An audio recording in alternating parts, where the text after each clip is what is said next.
No mind can encompass him, but his attributes are known to us. He is the most merciful, Ar-Rahim, the most just, the most wise, the creator, the knower of the unseen. To contemplate his name is to draw closer to him. To understand his attributes is to reform the self. Reflect, O believers, on the majesty of God's knowledge. He knows what is in the hearts before the hearts are aware of their own thoughts.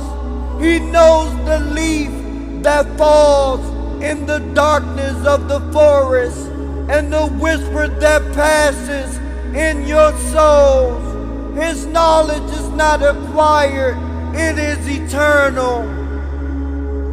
And with him are the keys of the unseen. None knows them except him. So hold fast to this.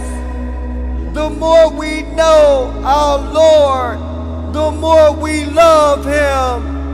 The more we remember him, the more we purify our hearts, and the more we submit to him, the more we are free from the shackles of illusion and self-deceit.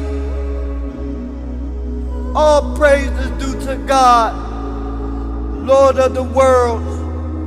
Peace and blessings be upon the Prophet Muhammad, his family, his companions, and those who follow him in righteousness until the last day. O believers, the path to understanding the divine is paved with submission, contemplation, and sincerity.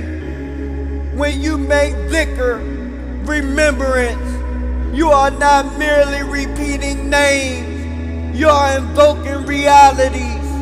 Let not your heart become blind, for the blind heart is not one that fails to see with the eyes, but one that fails to reflect upon truth. God has placed signs in creation and signs within the self. We will show them our signs in the horizon and within themselves until